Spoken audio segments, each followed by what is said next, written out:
प्यारे बच्चों, जय हिंद। आज की कक्षा में आप सबका स्वागत है। आज कक्षा 8वीं के लिए द्वादशः पाठः 12वां पाठ।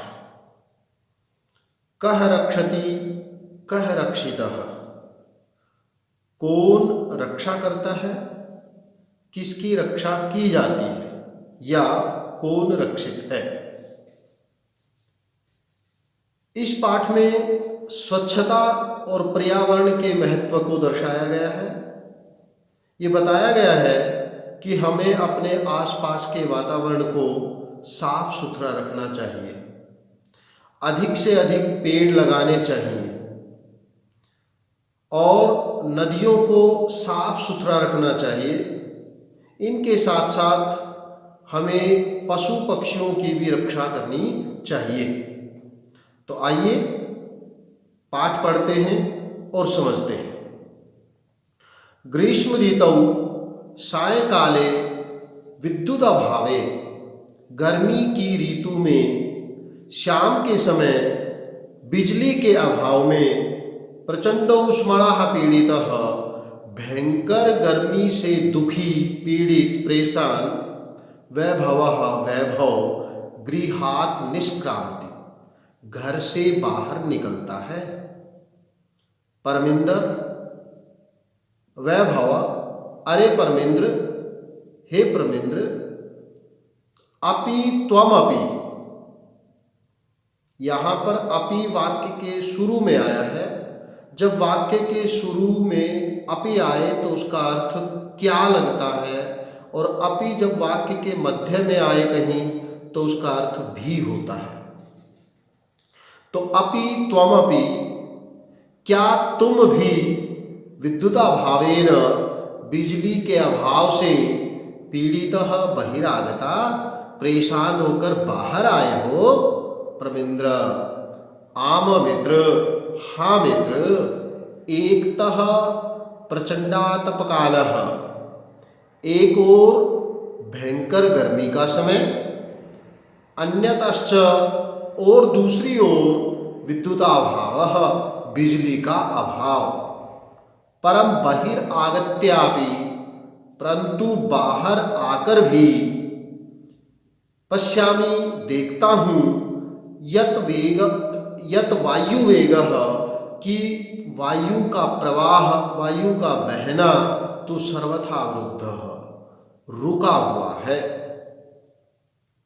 सत्यमेव उक्तम, सच ही कहा है। प्राणीति पवनेन जगत शकलम।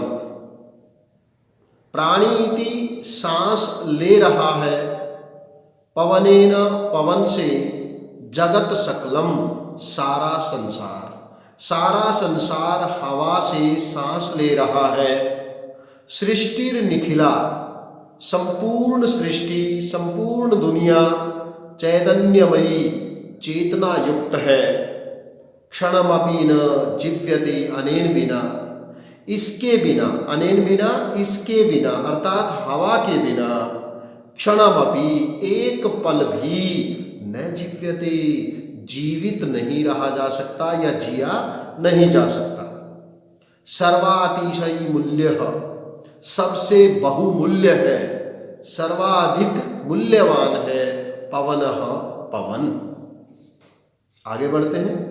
विनयः, विनय कहता है, अरे मित्र, शरीरात् न केवलम स्वेद बिंदवः, शरीर से केवल पसीने की बूंदे ही नहीं, अपितु स्वेद धारा, स्वेद की धाराएं, स्वेद की नदियां, इव नदियों के समान, प्रस्रवन्ति, बह रही है। वो जो पसीना है वो बूंदों के रूप में नहीं, नदियों के समान बह रहा है। अत्यधिक पसीना आ गया है। समृद्धि पथम आयाति शुक्ल महोदय ही रचितः श्लोकः। शुक्ल महोदय के द्वारा लिखा हुआ श्लोक याद आ रहा है। तप्तैः वाताघातैर अवितुम लोकान नभसि मेघः, आरक्षी विभाग जना एव समये नैव दृश्यन्ते। तपती वाताघातैर अवितुम, तपती हुई वायु के प्रहार से लोगों को नभसी मेघा, आकाश में बादल। तपती हुई वायु के प्रहार से परेशान लोगों को आकाश में बादल। आरक्षी विभाग जनायु, पुलिस विभाग के लोगों के समान ही समय पर नैव दृश्यन्ते, दिखाई नहीं देते। परमेंद्र आम, हाँ, अद्य तो वस्तुतः एवं, हाँ, आज तो वास्तव में ही निदाग ताप तपस्य याति तालु हुई सूक्षताम पुंसो भयादीर तस्य एव स्वेद वज्जायते वपुः। अर्थात निदाग ताप तपस्य, गर्मी की धूप में तपे हुए व्यक्ति का तालु ही निश्चय ही शुष्कताम याति, सूखा चला जाता है, सूख जाता है। भयंकर गर्मी में, अर्थात जब हवा गर्म हो जाती है तो व्यक्ति, मनुष्यों का जो तालु भाग है मुख का, वो सूख जाता है। पुंसो भयादि तस्यैव, भयभीत मनुष्य के समान, वपुः, ये शरीर जो है, स्वेद वज्जायते, मानो पसीने से भर जाता है। अर्थात जिस प्रकार भयभीत मनुष्य को पसीना आता है, वैसे ही गर्मी के कारण जो है ये पसीने से भर जाता है।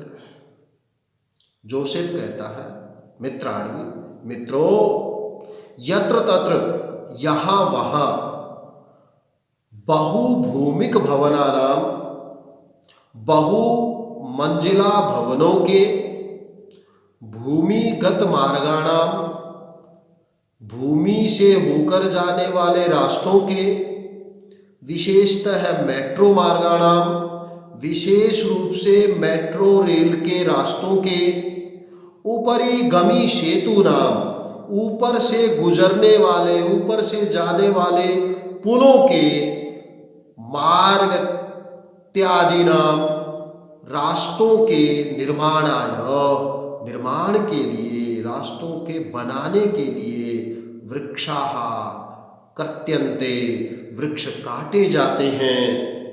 तर्हि, तो अन्यत किम अपेक्षते, तो और क्या अपेक्षा की जा सकती है, अस्माभिः, हमारे द्वारा। वयं तु विस्मृतवन्तः एव, हम सब तो भूल ही गए हैं। एकेन शुष्क वृक्षेण दह्यम अनेन वह्निना दह्यते तद्वनम सर्वम कुपुत्रेण कुलम यथा। अर्थात अग्नि के द्वारा जलाए जाने से, एक वृक्ष के द्वारा ही, अकेले सूखे वृक्ष के द्वारा ही, तद्वनम दह्यते, वह सारा वृक्ष जल जाता, वह सारा वन प्रदेश जल जाता है। कुपुत्रेण कुलम यथा, जिस प्रकार बुरे पुत्र से पूरा वंश जल जाता है या नष्ट हो जाता है, ऐसे ही एक सूखे वृक्ष में आग लगने से पूरा वन ही नष्ट हो जाता है। उसी प्रकार जैसे एक बुरे पुत्र से पूरा वंश खत्म हो जाता है या जल जाता है। परमेंद्र कहता है, आम, हाँ, एतदपि सर्वदा सत्यम, यह भी सत्य है। आगच्छन्तु, आओ, नदी तीरम गच्छामः, नदी के किनारे पर चलते हैं। तत्र चेत कांचित शांतिम, वहाँ कुछ शांति प्राप्तुम शक्येम, कुछ शांति प्राप्त हो। नदी तीरम गंतु कामा बालः, नदी के किनारे जाते हुए बालक, यत्र तत्र यहाँ वहाँ, अवकर भांडारम दृष्ट्वा, कूड़े के ढेर को देखकर, वार्तालापम कुर्वन्ति, बातचीत करते हैं। जोसेफ कहता है पश्यतु, देखो, मित्राणि मित्रों, हे मित्रों देखो, यत्र तत्र यहाँ वहाँ, प्लास्टिक स्यूतानि, प्लास्टिक की थैलियाँ, अन्यत च अवगरम, और दूसरी जगह कूड़े को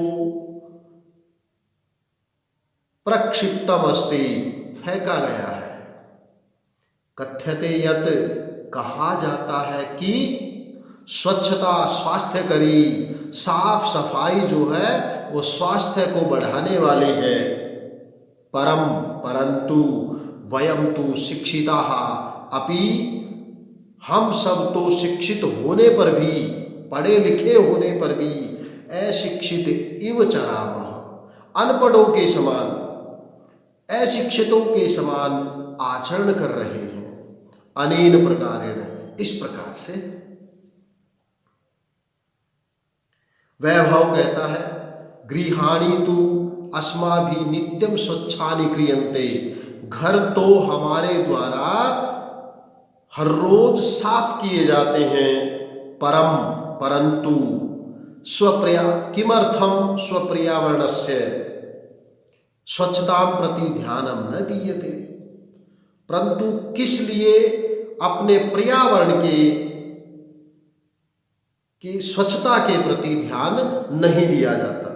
अर्थात हम अपने घरों को तो हर रोज साफ करते हैं, पर आसपास के पर्यावरण से को हम साफ करने पर हमारा ध्यान नहीं होता है, हमारे द्वारा ध्यान नहीं दिया जाता है। तो प्यारे बच्चों, ये इस पाठ का पहला अंक है। दूसरे अंक में हम आगे पढ़ेंगे। तब तक धन्यवाद।